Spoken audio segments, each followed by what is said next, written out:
Hello everyone, welcome back to my channel. This is Shampriti and I hope New Year is treating you all great so far. First of all, I want to thank you all for showing interest in my notes, and a lot of you have responded positively regarding my notes, and I'm really glad that my notes are helping you all. Thank you so much for your kind and positive reviews. Then this video is about a very scary part of the syllabus of UGC NET English literature. That is history of English literature. Many of us, including me, are afraid of, I was at least very afraid of reading the history of English literature.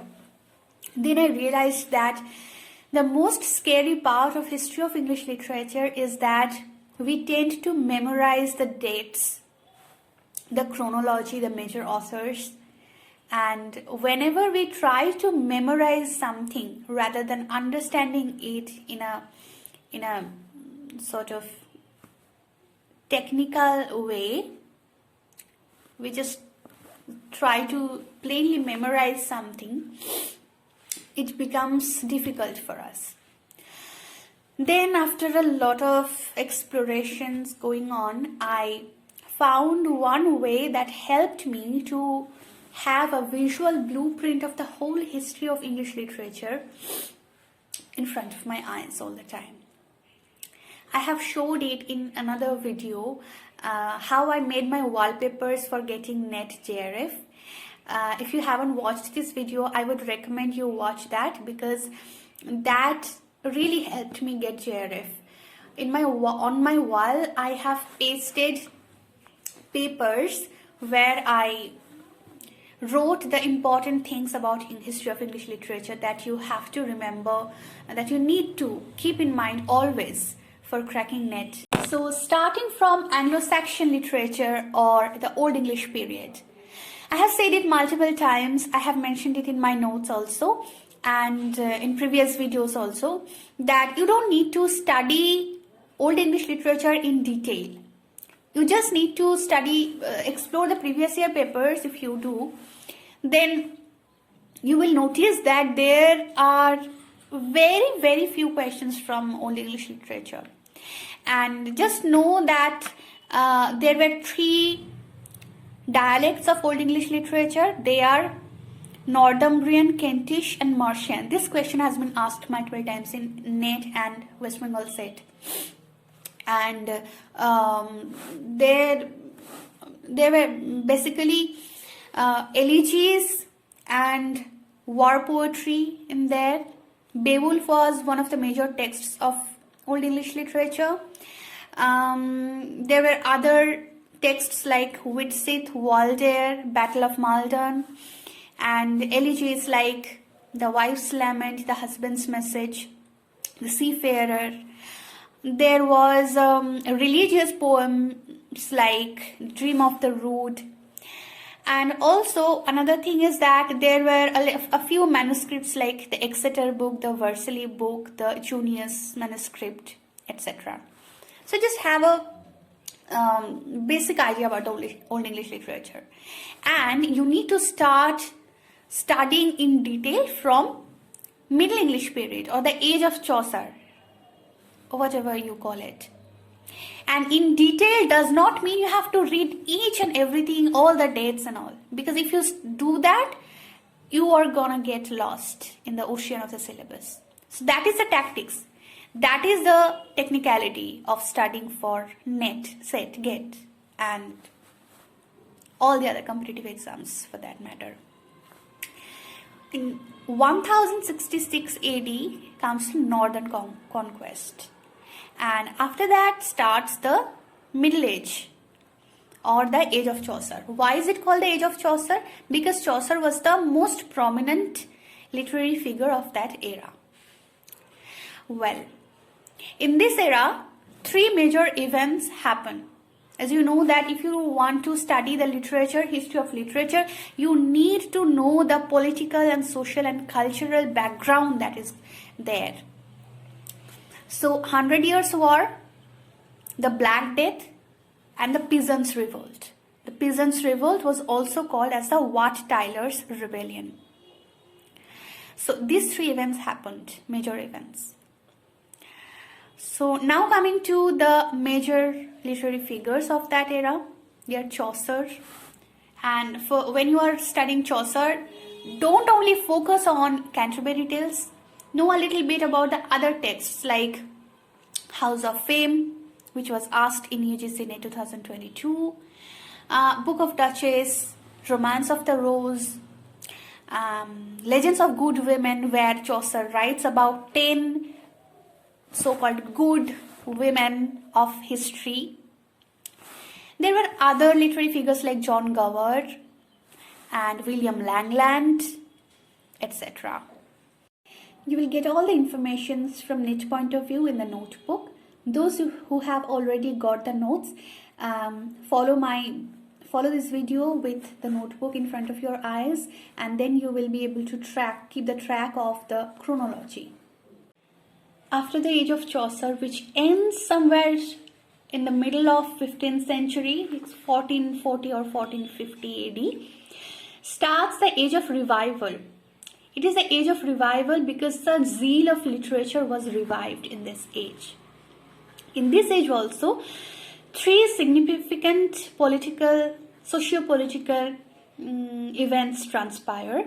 They are, number one, and a very important one, that is the coming of printing press. For that, the accessibility towards literary works has been increased, accelerated. Number two is War of Roses. And then number three is Reformation. In this age, there were not many literary works produced. The very important literary figures of this era were Thomas More, Thomas Malory, William Dunbar, Richard Tottle, Tottle's Miscellany. You must be familiar with that name. These people were there. You know what? Let me show you my wallpaper and go on with it, because then it will give you an idea of how to make the visual blueprint of history of literature in your mind. Let me tell you one thing. I know this is getting very informal, but this is the point of it. I want to create that interaction between ourselves informally. Okay, this is what I got. What I realized, that is, when we are trying to, at least it became true for me, when we are trying to remember things chronologically, vertically, it becomes a little difficult for us to remember. But when we try to remember it in the horizontal way, it becomes a little easier for us to remember. That's why I made my wallpaper in a horizontal way. Okay, so like this: Age of Chaucer, Age of Revival, Elizabethan Age, Jacobian and Caroline Age, Commonwealth Age or the Interregnum period. After that, the monarchy is restored after the Commonwealth period, that is the Restoration. After the Restoration comes the rule of reason, that is the Enlightenment Age or the 18th century. After that, the Romantic Age, that breaks the reason and rationality centered literature of the 18th century. After that comes the Victorian Age, which is totally different from the Romantic Age, and the Victorian literature focuses a lot more on the behavior, the manners, and the superficial appearance of people. I am closing my eyes, and now I remember that in my university we have Professor Amrit Sen, Amrita we call him. He used to teach us like this, closing his eyes. And now I realize why he does that. It is less distracting, and it helps you give the best of information. Those who are from my university, Vishabharati University, Shantiniketan, will relate to this. Alright, jokes apart. Wasn't a joke though. So after Victorian Age, there comes the modern age, when the faith and religiosity of Victorian Age is breaking, and people are getting more and more sort of smart, and they are very rebelling. They are not willing to be restricted to a certain sort of circle of faith or belief, for that matter. Then comes the postmodern age, the contemporary age. After the wars come, you know, the First World War, then the Second World War. After that, all the religious beliefs of faith in God is broken. And we all are now residing in the era of post-truth. There is nothing called truth. This is a liquid age, you know, where every perception of reality is accepted and every perception of reality is rejected. So it's an age of paradox. Well, that's a total different matter. Let me show you the wallpaper. Let's go. Here is my wallpaper once again in front of your eyes. Don't be scared. Don't be scared. This is very simple. This changed my life. Okay. Age of Chaucer, first of all. I haven't started from Anglo-Saxon age. I have already told you. Age of Chaucer, roughly 1330 to 1440. I have divided it like this. Not like 1338 or 1441. Not the odd numbers, even numbers. Because it helps you remember the chronology in a very simplified way.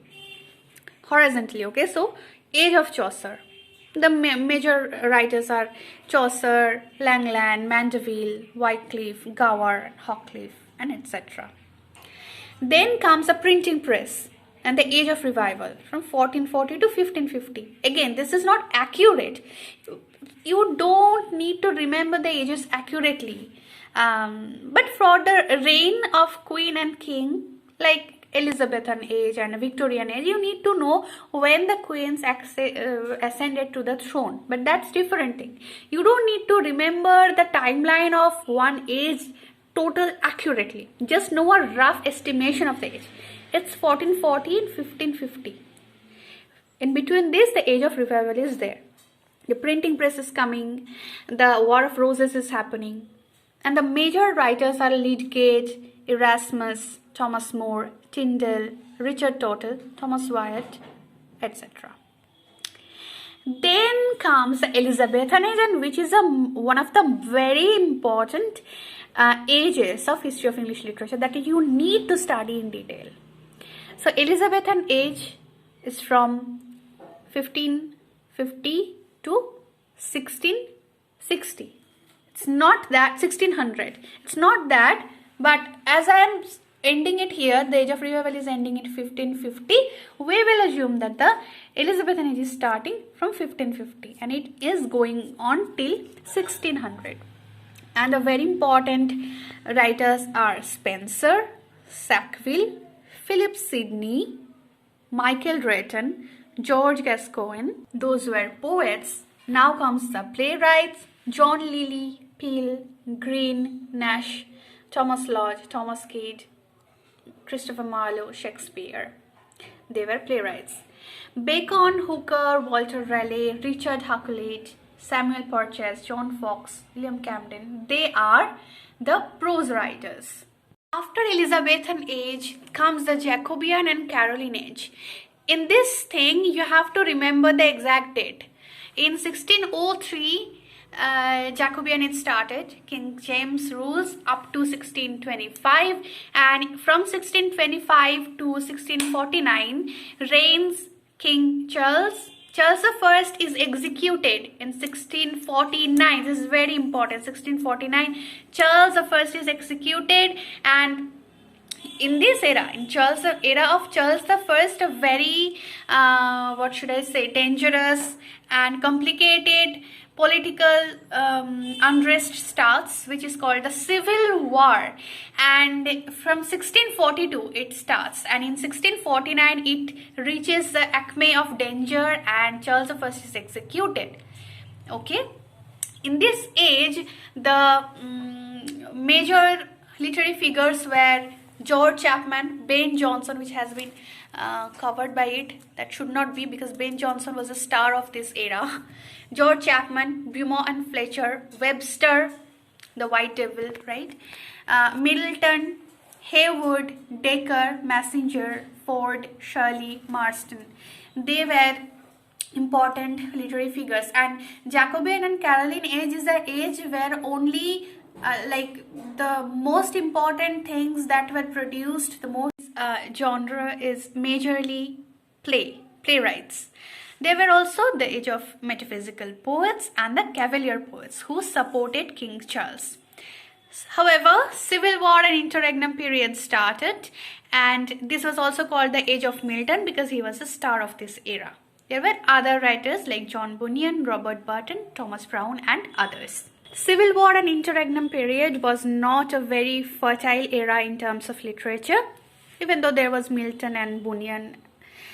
Then comes the Restoration era, which was from 1660 to 1700, and this was also called the era of John Dryden because John Dryden was the star of this era. There were also this was a restoration of monarchy after the Civil War, after the prolonged war, civil war and lack of monarchy. There came the restoration of monarchy. King Charles was restored to the throne, and Charles II, not Charles I, he was executed in 1660. There was prose writers like John Evelyn and Samuel Pepys, who were very famous diary writers. This was also an age where very it is called the Restoration plays or the play of manners, comedy of manners, and these were very vile comedies, very cheap. Okay, Charles II was very, like, he was a person who loved entertainment, and the plays were very entertaining, like, you know, Comical Revenge, Love in a Tub, you can see, The Recruiting Officer, Virtue in Danger, The Provoked Wife, like that. Etheridge, Wycherley, George Farquhar, John Vanbrugh, Colley Cibber, Congreve. Congreve is very important. His The Way of the World has been asked in multiple times. In every year in UGC NET, questions from The Way of the World is asked. After the era of Restoration, people think that no, we need to focus on reason and rationality only, nothing else. We don't need to focus on emotions and romance and other cheap entertainment like this in Restoration, but we need to focus on reason. And literature should aim to explore, to show reason. And then came the Enlightenment era or 18th century. It started, was from 1700 to 1800 AD roughly. This was the age of, also called the age of Alexander Pope, because he was the star, the major figure of this era. The other figures were Swift, Steele, Addison, Samuel Johnson, Daniel Defoe. These were novelists. Henry Fielding, Samuel Richardson. Oh yes, also this was the age when novel was invented. The first novel, the novels were written in Enlightenment age. Before that, in Restoration, in Revival, Elizabethan age, Jacobean age, novels were not written. In Enlightenment age, first the genre of novel was invented. There were also poets like Gray, Goldsmith, Cowper, Blake, like that, who were transitional because they are supporting the reason and rationality, but they are also tilting towards the romantic features of poems. And from that, you can know that comes the Romantic age after the Enlightenment age. They say no, reason is not everything. We need to put importance on people's emotion, people's feelings also, and common men, their language, beauty of nature, they cannot be explained through science and technology only. We need to value human emotions. In 1798 comes the lyrical ballads. In the preface to the lyrical ballads, Wordsworth talks about the age of romanticism, not romanticism, the romantic age, and why it is differing from the previous era. Other one was Coleridge. Wordsworth and Coleridge wrote the lyrical ballads in 1798, and we see from 1798 to 1800 for the convenience of remembering. 1798 marks the starting of the romantic age. We also had poets like Southey, Byron, Shelley, Keats, Clare, Hazlitt, Leigh Hunt, Lamb, and Quincy. They also wrote poems, but they were majorly essay writers. This age was also called the age of sensibility, and sensible novels were being written, novels of social importance like Jane Austen, Pride and Prejudice, Emma, and novels like that. Walter Scott, the Waverley novels, right? Mary Shelley and Radcliffe. These were Radcliffe, Walpole, Fanny, Burney. These were figures of Gothic literature. And Richard Sheridan was a transitional writer who wanted to have the zeal of the Restoration era, Restoration comedy, and also tilting towards the romantic features as well. After that comes a Victorian age where English reign was at the peak of it. The Queen Victoria ascended the throne in the age 1837, and she reigned till 1901. And this was an age when English dynasty spread over almost a half of the world, to say. Victorian age was the age of novels, and in these novels we can understand the condition of England. There was a complete other genre of novels called Condition of England novels, and the novelists were Dickens, Thackeray, George Eliot, Charles Reade, Anthony Trollope, Charles Kingsley, Elizabeth Gaskell, who wrote North and South. So these novelists wrote about the condition of England at that time, and it was politically very happening, socially very happening time. It was the best of times, it was the worst of times. That was the paradox of this time. Dickens wrote in his novel A Tale of Two Cities. There were essayists like Macaulay, Carlyle, Ruskin, Arnold. Arnold was also a poet. And the most important poets of this era were Tennyson, Browning, Rossetti, William Morris, Swinburne, Hopkins, and other people. You have to remember that it is from the Victorian age that the pure faith in God that existed in the Romantic age, the Restoration age, and previously started to collapse. With the publication of The Origin of Species, people came to know that men are not sons of God. Men are but animals, like other animals, and the faith in God started to collapse, which took its acme of dimension in the modern age. It took its fullest form with Freud's psychoanalysis, with the coming of the war, the First World War. People died in spite of prayers, so they understood that God is dead, God is no more. Who said this? Nietzsche. So in the modern age, we can see the development of features of literary works that completely broke away from the previous times, and the very idea of the stream of consciousness novels and the free verse, blank verse, these all spoke for the destruction of pattern. We have that poem, things fall apart, center cannot hold. That is what happened in the modern age, and it only became a little more chaotic in the postmodern age. after the Second World War. So after the First World War, things were okay, but when the Second World War happened, people lost all the faith. And you can have all these things mentioned in my notebooks and thoroughly and from net point of view, and all the important points are mentioned there, and you will get, I hope I was able to give you a very little glimpse of the whole vast history of English literature, a blueprint of it at least. If you have any question, do let me know in the comment section. You can see history of English literature, in fact history in general, is forming of some new ideas and afterwards breaking them and making newer ideas. So it is equally true about history of English literature also.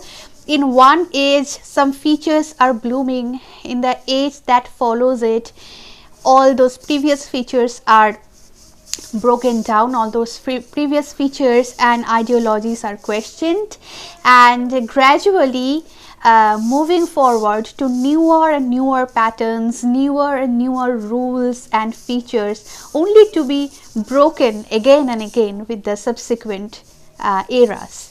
So that was a very brief idea about history of English literature for you all.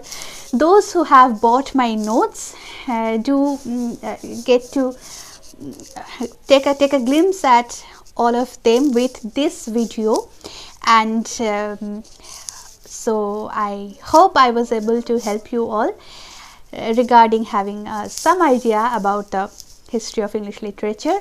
And thank you so much for watching. Like, share and subscribe to my channel, and don't forget to comment. Thank you.